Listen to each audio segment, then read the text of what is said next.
welcome back to my channel. So today's video is going to be basically me telling you guys that I was scammed for some wigs. As you read by the title, it is definitely true. I was scammed. So this basically is going to be a video just to make you guys aware that there are some thirst buckets out there in the world. Oh my gosh.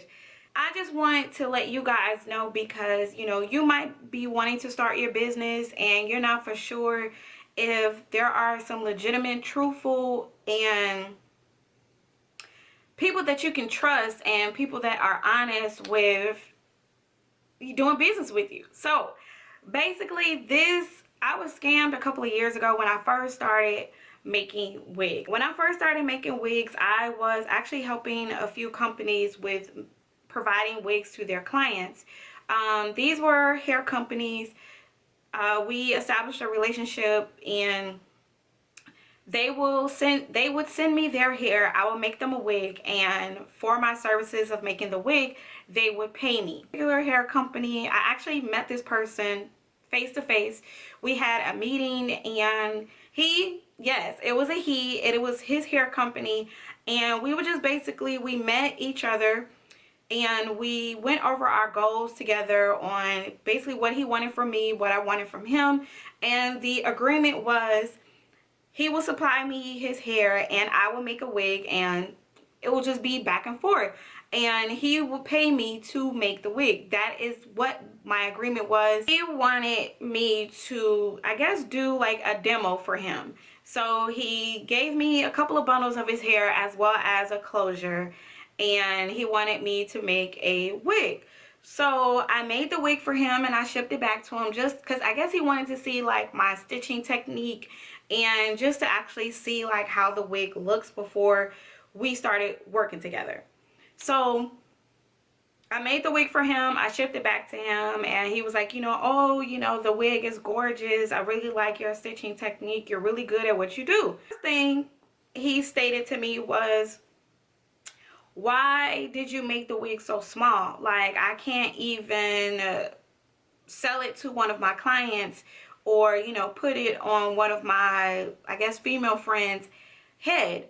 And basically what I told him was, it's a demo wig. Like, you're not going to have me make a wig for you and then you turn around and sell it and you're not paying me for the service that I provided of making the wig. So I guess that should have been strike one for me, or a wake-up call. But I don't know. I'm a very trustworthy, well, I trust people, okay? I would give myself that. Like, I trust people, so I trusted him. Be aware, if you are starting a wig business and someone reaches out to you and they want you to make them a wig or a demo wig, do not make the wig in a human head size, basically, because they're gonna try to turn around and sell that wig, and they can sell it for however much they want and not pay you for it. So that is the main reason why I made a demo wig. For me, you know what, I'm gonna go ahead and send you some more hair, and I want you to make me 3 wigs. So he sent me some kinky curly hair, he sent me, I think, some body wave hair, and then he also sent me, I believe, some straight hair. So once I got the hair, I went ahead and made all 3 of the wigs. So I told him, I sent him pictures and everything. I told him, you know what, I went ahead and made you the wigs. I'm gonna go ahead and ship it back to you, but you need to pay me for these wigs. Like, oh no, I can't pay you. What I'm going to do is you ship me the wigs and I'll sell it to my clients, and then I'll like cut you, or I don't know, give you a percentage basically on what I made on those wigs. And I'm like, no, that's not going to work. Okay. I made the wig for you. Our agreement was, I make a wig for you, you pay me to make the wig, and then you turn around and you charge however much you want to your clients for that wig. My services is wig only. My services is not for me to make a percentage off of however much you charge that person, because you can sit here and you can lie to me and tell me, oh, I made the wig, I went ahead and sold the wig, but I only sold the wig for like $200. So here's like 10% or 20%. But in reality, you could have charged that person $500, $600. You know, I don't know how much you ever charging them, but no, we're not going to do that. He was like, oh, you know, trust me, I'm not going to do that. Just ship me the wigs back and I will go ahead and, I don't know. He was just basically saying the same stuff over and over again. So this went on for like a few days. He emailing me, he texting me, he's telling me, oh, you know, I trusted you to make these wigs and I trusted you to ship them back to me. And I'm like, yeah, I understand that, but I trusted you to pay me for my services. That's basically what our business relationship was. As for, it got to the point where he texted me and told me, like, you know what, I'm gonna go ahead and reach out to my lawyer because I'm going to sue you for keeping my wigs, or keeping my hair, basically, because that's what it was. He thought that I was trying to keep his hair, and I'm like, I have access, 100% access all day, 24/7 on hair. I don't need to keep your hair. I can purchase hair on my own. I don't need to keep anyone's hair. So he had someone pretend that they was his lawyer, and they text me and was like, you know what, we're gonna go ahead and take you to court for this hair.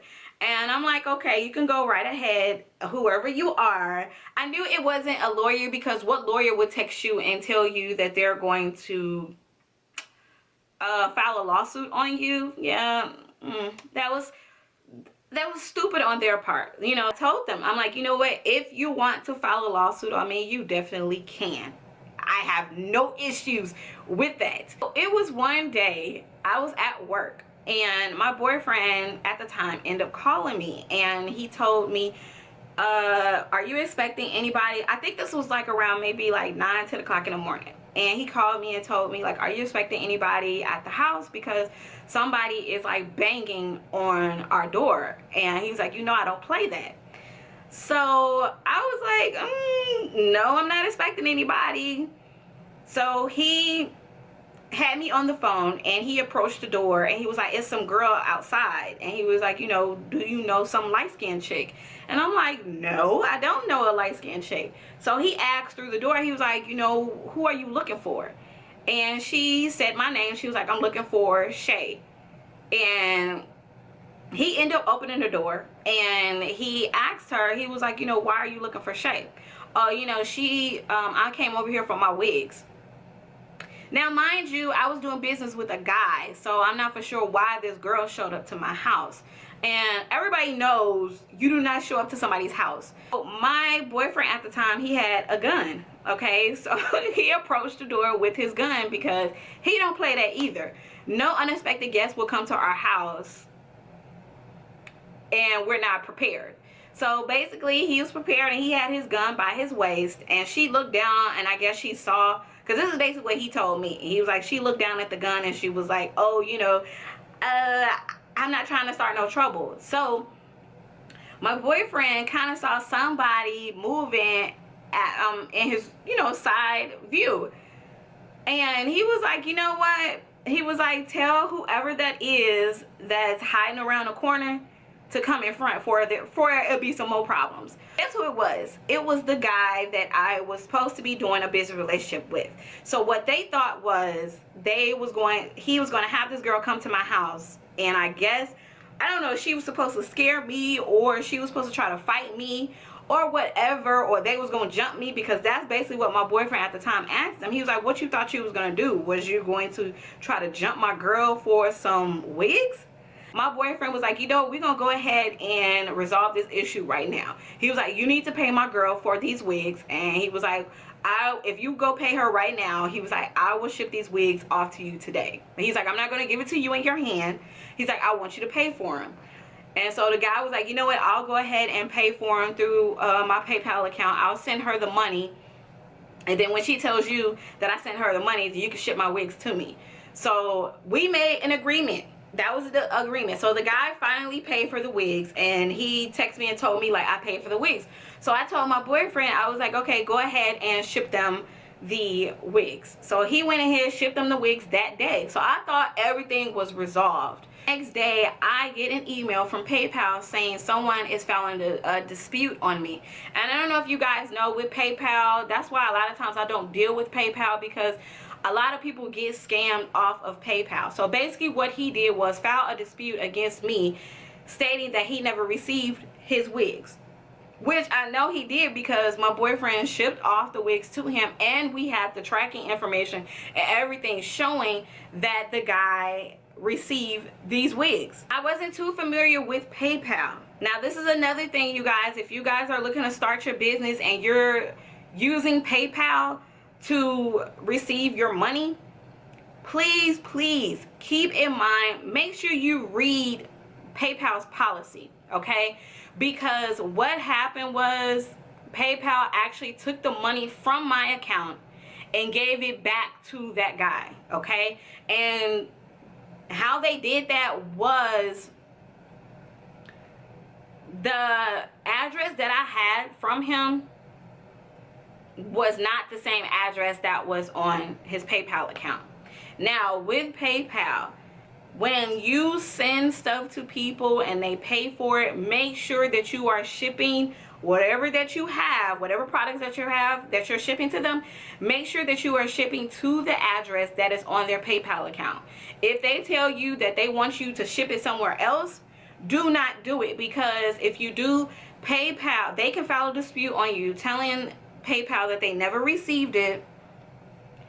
PayPal will look and see that it was not shipped to the address that they had on file, and PayPal will automatically take that money out of your account and give it back to that person, okay? And that's basically what this thirst bucket did. Basically what he had for PayPal was a female's PayPal account. He was using some female's PayPal account. She had a different address, and they basically told PayPal that I never shipped the merchandise or whatever to them, and PayPal ended up giving them their money back. So basically I was out of the money. I basically, the service that I provided to them for me making the wigs, I didn't get nothing for it. It's cool, because everything that you do to people, everything bad that you do to people will come back. So I know most likely it came back to him. So I just wanted to come to you guys today really quick and tell you my situation on how I got scammed for some wigs. So please keep in mind, if you are looking to start making wigs for other people or making wigs for other companies, just be aware of, I guess you're gonna have to think like a scammer. You're gonna have to think like, what can they possibly do to me to get over on me? And basically that's my mindset right now. I look at people in a totally different way when it comes to doing business. So I just want to let you guys know my horrible experience on how I got scammed. And I just wanted to make you guys aware. I hope this video helps you guys. If you have any questions or comments, leave them down below. I just want to say thank you so much for watching. If you haven't subscribed to my channel, definitely subscribe so you can stay up to date on all my videos. And I will see you guys in the next one. Bye.